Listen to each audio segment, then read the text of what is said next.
advice. There are a ton of Canuck fans out there saying, for God's sake, ask him about his future in Vancouver. So, first of all, in the midst of a difficult season for the team, are you still happy here?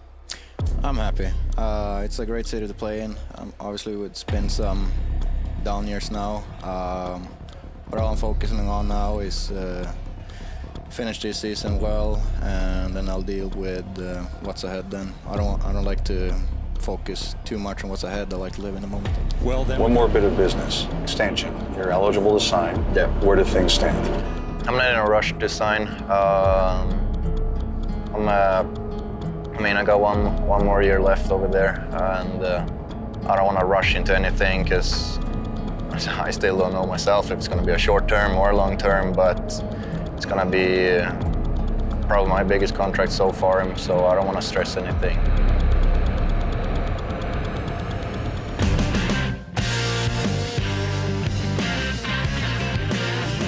We get a lot of shots, everybody come to the net. We just have to get more and more pucks to the net. I'm about to listen to Pucks on Net. I know Ryan, he's a good guy. We're getting pucks on net. What were you saying about putting pucks on net? Pucks on net. just got to get pucks on net. This is JT Miller, and you're listening to Pucks on Net. Pucks on net and driving and making a hard night on them. You don't have to walk your bird or feed your kid. There's a fucking 9 o'clock in the morning now. You literally have to roll over and call it. Yeah, I don't read the script. The script reads me. Anyway.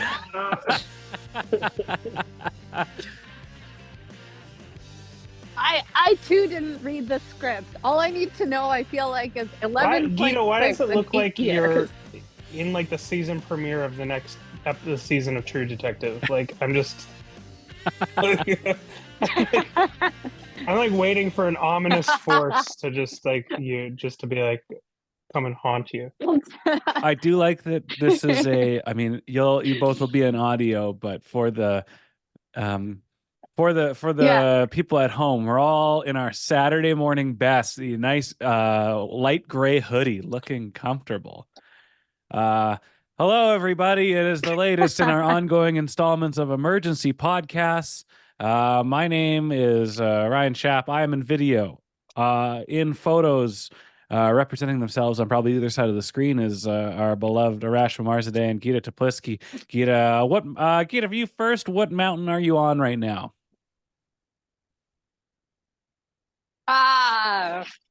At the base of Seymour Mountain. The mountain that the Marzadehs built. Yes. with our own two hands. Before we dive into the Elias Pettersson contract extension, I will say to both of you and to the listeners and the viewers, the fact that there was little to no question of an emergency podcast prior to 10 a.m. on a Saturday morning warms my heart. When you've got a good team, you've got a good team. What else are we doing? Right? This is. I think you should be proud that you've got us prepared like Seven Samurai, like Kurosawa. You know, we're a tight group. We know what the objective is. We're here to defend our honor. That's eloquently put. And we need to be first, right? The first. We were first with what was the last emergency pod, Ryan? Elias Lindholm. Yeah, we were first, and the serotonin kick that Ryan got from being like first, and like 3-4 people being like, "Whoa, that was quick, dude! Whoa, okay." That's Ryan's what I needed, baby. Hook. You guys, we recorded this on Tuesday. We had.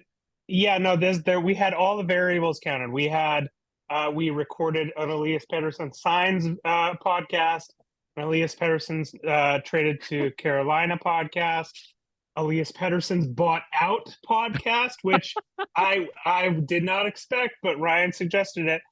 And then Elias Pettersson is sent to Abbotsford. It was 4 episodes. Don't worry. As you guys are listening to this, we're talking about Elias. We're recording the Elias Pettersson Divides the Dressing Room podcast. Is his AAV causing a rift in the room? For those at home keeping score, Elias Lindholm, Elias Pettersson, Oh my God. 8-year extension, 11.6 AAV. Everybody thought it was 12 or would start with a 12. It's salary, it's signing bonus heavy, and bonus heavy through the majority of the year, with the exception of the third year. And it is a full no move clause in the UFA years. So Arash with the tinfoil hat will look at next year where there is no full no move clause, and maybe let's see how the year progresses next before they commit to the fella long term. They really spooked him. But also, all I kept hearing was the comparison to, we don't want what happened with Goudreau and Kachuk to happen. I'm like, that was never going to happen. This is not people Calgary. like living here. Well, I mean, people like living here when they can afford to live here. And now he can. And now he can buy a modest townhome in the outskirts of the Fraser Valley and live comfortably ever after. Man, guys, just imagine having a fear so large of Raleigh, North Carolina, that you literally are like, please, anything. Like, they literally did. I bet Jim Rutherford and Patrick Alvan went into the room with a bunch of psychologists, and they're like, what does this guy fear the most? Is it, is it snakes? Is it peanuts? Is it clowns? No, it's literally the state of North Carolina. The storm surge. I don't want to participate in that. Yeah, no. I'm sorry. Lovely. Let's quickly touch on this. Like, this is a contract under 12. You're going to hear the narrative that only one player has won the Stanley Cup, making over 10 million, which was Jack Eichel last year. That's a narrative that will be quickly kind of forgotten as the salary cap goes up and players make more money. But this is a lovely little contract. He left some money on the table. We could all probably agree, and that's something that gives the Canucks flexibility, cap flexibility in the years that come as they try to build a contender around him. Yeah. So, the point being, I'll first touch on the idea that $10 million players don't win the Stanley Cup. Yeah, you're 100% right. 100% right, Ryan, in that as the cap goes up, these $10 million players are going to become akin to, $8-9 million players. Which, the thing that baffles me, which is pretty crazy, is that I understand JT Miller's age. He's I believe 31 in March, but they now have JT Miller and Elias Pettersson locked up for 19.6. That's your two top offensive players for under 20 million, as the cap is going to appreciate upwards and upwards and upwards. It's basically, it's the Nylander Pasternak contract that was given out. And last week I mentioned, if you're really going to pay Elias Pettersson, is he going to be in the, for even his sake, like, to be paid in the same realm of Matthews, McDavid, McKinnon, into the 13s, like those really pushing it. There comes an expectation with that, but he's slotted accordingly with the rest of the superstars in the league. And this is a masterclass in terms of him, not him, but Jim Rutherford and Patrick Alvan really in the last week turning this entire negotiation around. And who knows if the Carolina thing was real? Who knows? I'm sure Pettersson's agents also did their assurances and called around and been like, hey, is Carolina actually talking to Vancouver? Or is this Jim Rutherford like calling his taxidermist in North Carolina? Like, what is this? And I'm sure they did some due diligence and they really pushed the narrative and pushed the envelope. Now, it's going to be really interesting to see. They have all their core pieces locked up beyond Philip Hronek, whom now seeing Pettersson leave money on the table and Hronek's play, and he's had a rough month, where that's going to slot in. And not only that, Elias Lindholm, like, I think one of the biggest fears that we might have had now was that if Pettersson leaves, Lindholm is the backup plan. And as we've seen, Elias Lindholm is a good player, but needs to play with high tempo offensive, play creating drivers. He can't drive his own line. And so the crazy thing is they take the money that they were going to give to Pettersson, they give to Lindholm. I think that might have been a disastrous backup plan in some extent. I don't know, guys. It's 9 a.m. I didn't know this date existed on Saturdays beyond cartoons when we were kids. Geeta, like Rash touched on, like the two superstars for the Canucks minus Quinn Hughes are making under $20 million a year, and you kind of look at, we don't want to always bring it back to the Toronto Maple Leafs, but it's a Canadian market with superstars that are making as much as possible, and they kind of get into the same cap problems every single year with the signing depth players and bargain basement goalies from, out by the dumpster. I just want to know how you feel about, having this superstar locked down for 8 years at a team friendly, which is funny because it's 11.6, but him signing here long term and them giving him that option, that, with that million or so to sign depth players when it matters most. I want to agree with Arash as well and say that, like, he's left money on the table, which leaves money to sign other players, which also sets like a precedent, I would think, with the likes of like Hronek and Lindholm, whom they have to sign, to be like, do you want these guys who aren't necessarily performing to be getting top dollar? Like, all I keep hearing about Hronek is that whatever he's asking for is going to start with an 8. Well, maybe it's going to start with a 7. And just like you said, like Rutherford and Alvin are pretty savvy at what they do. I mean, they expedited the signing by a few months simply by their like master manipulation of like the media and insiders and I'm probably calling in some favors. Maybe there's like a 5th round draft pick that's heading towards Carolina for That'd something. be so funny. A future consideration. A future consideration. If the Canucks sent like a 5th round pick, to Carolina and being like, it's for future considerations, I'd be like, this is the most colluded front office in NHL history. I love it. It's absolutely fantastic. But think about it. I mean, of all the teams out there, I mean, it's not like New Jersey's that pretty. It's not like Calgary's all that great. And Calgary and Vancouver have been making deals by the dozen this year. But it's Carolina, a team in which Rutherford has a history. I know I haven't worked there for a while, but could you help me out with something? Could you let your insiders know that we're cooking something up? Listen, I'm the one that brought a cup here in 2006, man.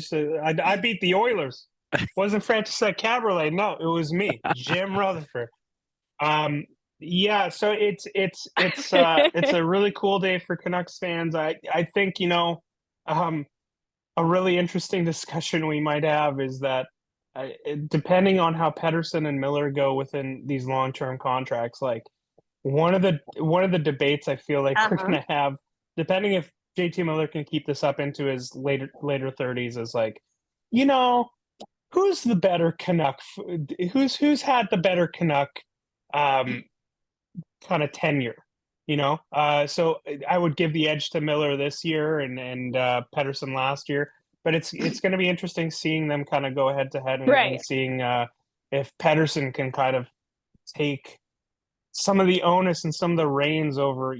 I would say this might be a little tough, and I don't want to get clipped, but I would argue that he's been the 4th most important Canuck this year, behind Miller, Hughes, and Demko. Yeah. And so if he can kind of go up go up the ladder and see if he can kind of take the reins and not necessarily be captain material or anything, but if he can be that go-to guy. The thing now I'm curious, I'm going to send it back to you guys, is that they've got the core spine under contract. This is in Pittsburgh. They had Malkin, Letang, Crosby, Fleury.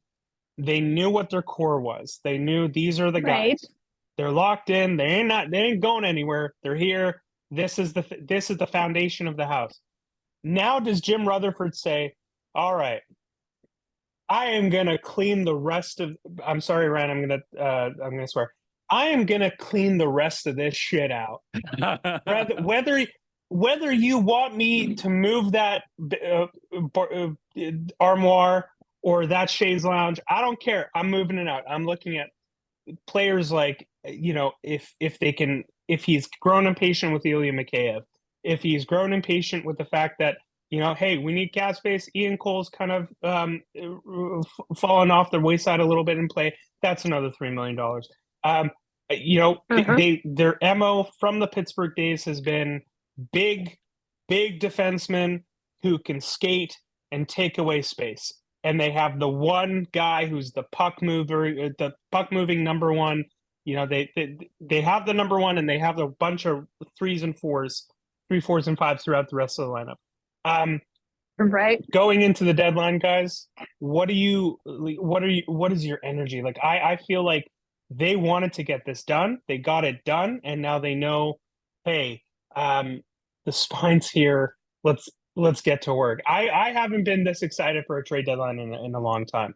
I'm really excited about this deadline coming up, and I'm also excited about Elias Pettersson playing 3 or however many games next week without this, mental load on him, which you can speculate all you want, and that's all we've done, but it seems like he's taken a couple of steps back and just like dealing with that pressure after all this speculation came out.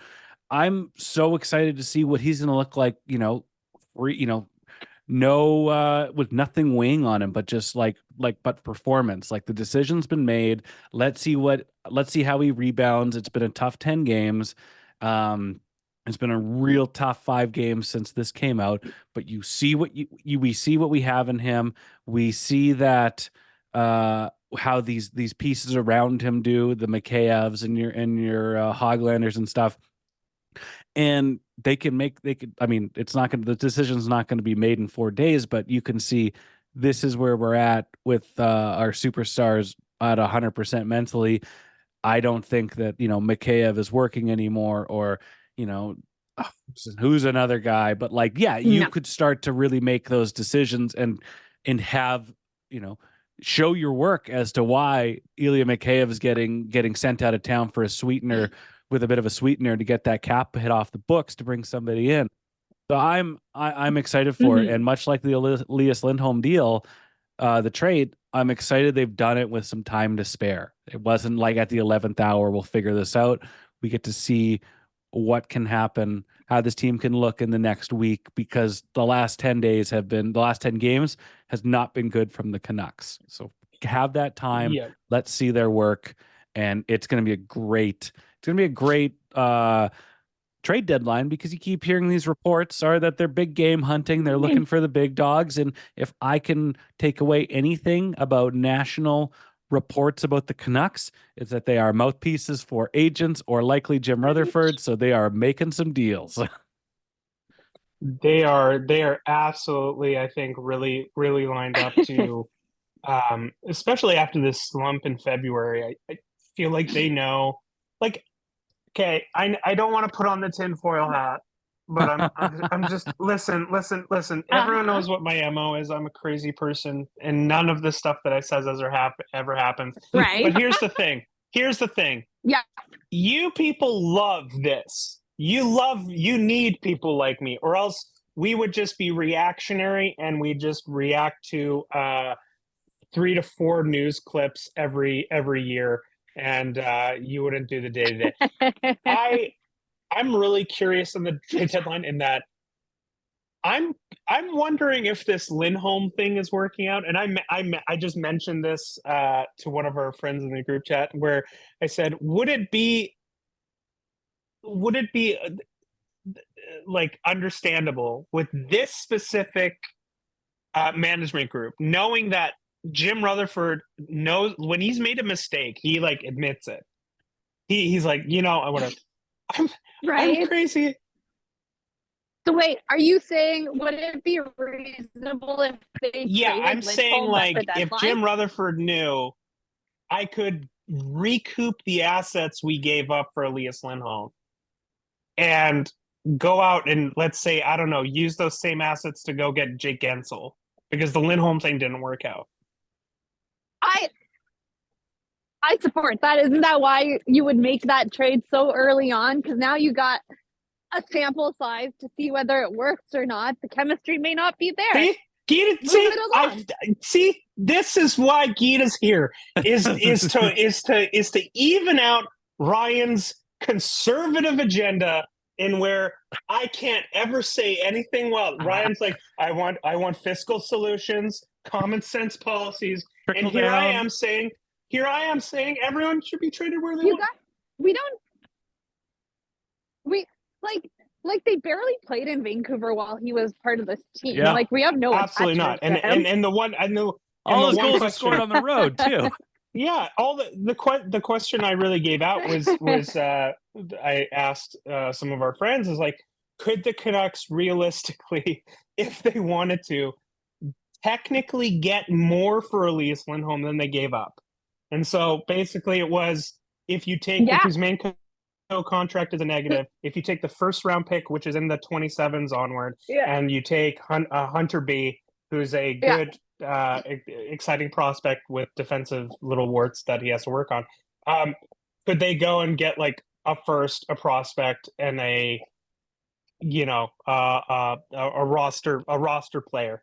And they could just ask Elias Lindholm, like, hey, where do you want to sign in the offseason? And they're like, Dallas. Okay, well, Dallas has their first. Go to Dallas. Here you go. Like, it's crazy, and just seeing how interesting and how kind of front facing forward this management group is. Ryan, can I read you? First of all, it's okay. Go ahead, Geeta. Oh, sorry. I was gonna say, I don't want the pick.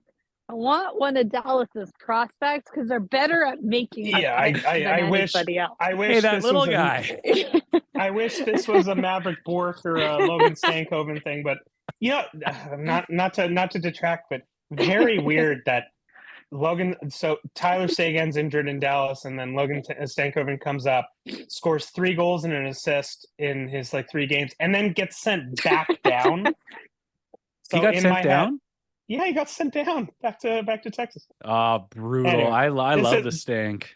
Yeah, okay. This isn't a stank podcast. Yeah, there we go. But yeah, no, the PD presser's going on right now. So there's some quotes I can read off from Elias Pettersson. I said I wanted to wait until the season, until after the season, but after talking more with management and my agents, I wanted to get it done. Vancouver is a city that bleeds hockey. It's similar to Sweden in some way. It's always felt like home. And in regards to, what did they have on him? They're like, PD was like, "Can I jet ski in North Carolina?" And they're like, "No, actually, North Carolina has a stringent no jet ski policy." And he was like, "Fuck." You can own as many guns as you want, though. Right, Ryan. Going back to PD's quotes, I'm human with pressure on me, with the pressure on me and what's ahead. That's what I wanted to. That's why I wanted to wait to make sure I was making the right decision when it comes to negotiations and contracts. It just I think the thing PD kind of stood behind was, he wanted to see it was a winner. He wanted to see what this management group could do. Yeah, and guys, here we are, 11.6, and they locked it up, and we're gonna see. We're tied to a 25-year-old and the future of his career, and seeing how he evolves as we've seen kind of him evolve from a scrawny, lanky kid to becoming an alien, to becoming a 100-point thick boy. to now being perhaps a dad and growing a gray Swedish like Thor beard, in the playoffs, and we'll just see how that goes. And yeah, exciting day for Canucks fans. He made two quotes. I think I'm playing them off the top. In February in 2023 last year, he talked on After Hours, and they asked him about it, and he kind of gave the same answer. I want to wait and see how the season goes. I live day by day. I don't want to pressure myself into making a hastily made decision. And he basically said the same thing on that boat in Stockholm with Elliot Friedman. Like, he said the same thing, and it's that line of communication was a little quiet, and it drew this market to jump to their own conclusions. And here we are now on a contract extension that is essentially a team-friendly deal at 11.6. But he hasn't been playing his best as of late, as we touched on. And as he said in the presser, it could be from, all that was weighing on him. Like that noise that wasn't, that they don't hear, they heard. And that pressure and those questions and those skepticisms clearly were having a toll on the team or the player himself. And he hasn't been playing his best. So this makes me want to go to the puck side. Yeah. Well, of course he heard that. Players are more accessible now than they've ever been in the entire time we've been watching. His Instagram Discover page, it can't be a positive place for him right now. Let's go to the Pucks and Sauce Line. Hey, fellas, and Geeta, it's Sean O'Brien from Victoria calling in. Just waking up to this PD news, and I was almost okay with him leaving if he's going to be kind of waffling on Vancouver and all that.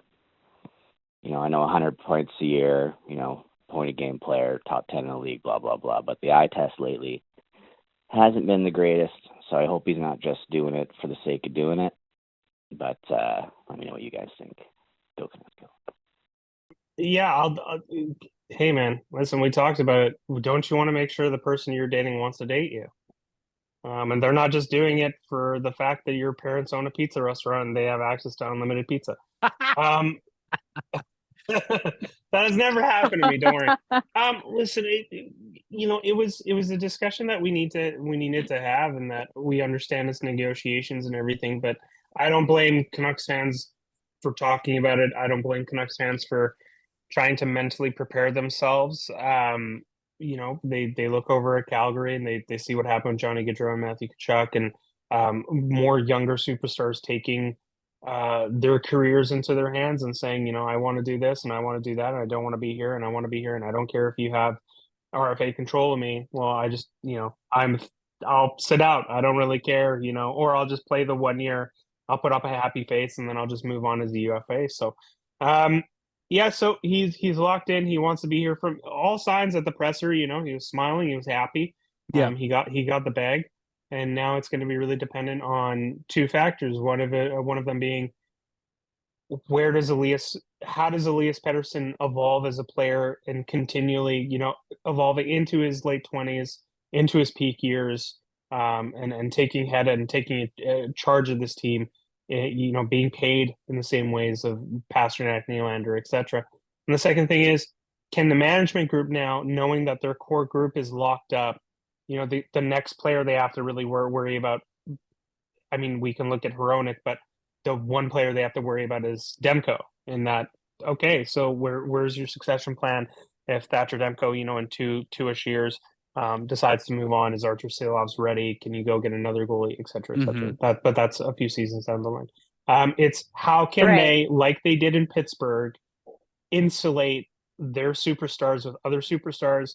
And guys, it comes full circle because one, Phil Kessel is the McNugget sauce that stirs this Happy Meal. Okay. Just like they did in Pittsburgh, it's Phil the Thrill, baby. You mean it isn't Arshdeep Bains on the second line? I love the kid. Yeah. He needs more time in the A. But he, from his call up, he can play in the NHL. He just needs to smooth out some of his game.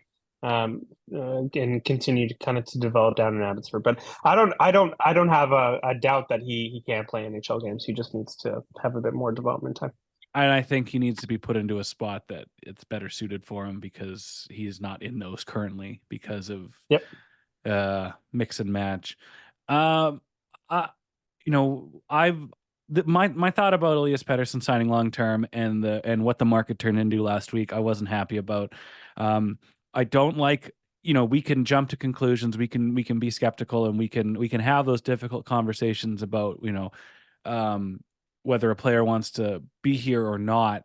But it evolved a lot further from that. And one of my biggest gripes with this market is anytime there's a superstar, there is you got to paint them with a certain brush or talk about what they aren't instead of what they are. And Pavel Bure was ran out of town, and that wasn't necessarily because of a negative reaction from the fans or questioning his want to play here. Arash and I touched on it in the summer. He was screwed over by management and coaching on multiple levels. But there's an asterisk next to him. Like, Roberto Luongo, underappreciated, abilities always questioned, contract questioned and skeptical about, and he was ran out of town. And I mean, John Tortorella helped, but it's another superstar that just like, oh man, I wish in the moment we did things differently. And the Sedins, questioned Right. their toughness, their ability, their compete levels were questioned international and local level, and they didn't get ran out of town. But it was there was always an underappreciation for them, and I just. They're all different stories, but they all have a similar thing. Like there's a superstar in this market and we have to kind of hum and haw about them. Yeah. And well, that underappreciation really, it was front and center this week for sure. There was so much talk about, well, I guess we can trade him. Let's start talking about the assets we can recoup in place with PD. And knowing full well that we would never be able to get back his equivalent, but we kept talking about cap space and just it's so easy for this town to turn on somebody, and all he did was ask for some patience. I like now we can question. You can question his on ice play, and you can be critical of his performance and whether it's worth it or not. But I like that. The volatility of the market, the excitement of the market didn't, create, become the boogeyman that everybody thinks we are. And that this market will now, this is a franchise superstar that's not going anywhere. And just that swirling chaos didn't create something bigger. I'm happy that it didn't. Yeah, I'm happy that didn't too. But, I'll say this about fandom in 2024, especially in a market like Vancouver. You have highly intelligent hockey fans in a market that craves it daily. You can't pump enough content out. People want pregame, people want postgame, people want sickos like me want the midnight to 2:00, slot on radio to listen to. From people calling from their night shifts to give a take, because you just really want it all the time. And we're also in an era where you have more information at your fingertips. You have all the information in terms of contracts, evaluations, future facing and present facing outlooks. And so I don't blame fans, especially in Vancouver, to look and try and have this anxiety of information. Like you can see all the kind of roads and paths laid up in front of you. And this market, for better or for worse, when it's good, they can get really excited and they can get really hyped, and it's unlike anything else. And when some things come that give anxiety, it's magnified and it's intensified, just like the positives are. Mm-hmm. So when it comes to when it comes to, Elias Pettersson and everything, there's a discourse of why, I think media got a bit of a bad rap this week where they, it's like, why are we talking about it? Why don't we just talk about their practice habits and how good the ice looks? They suck. It's they like, suck in practice. All right, they back suck to at PD. practice. Yeah, they suck at practice, and let's talk about. Hey, let's get Kirk McLean up here. Tell us about 1994 again. Yeah, it's another 1994 week. Because that's what we're talking about. It's intense, and that intensification. I don't blame it, because when it's negative, it sucks, and it's a huge amount of noise. When it's positive, there is nowhere on the earth for hockey you would rather be than I think Vancouver. Like, we do it different here, man. It is that intensification. I wouldn't want to lose it for the world. Agreed.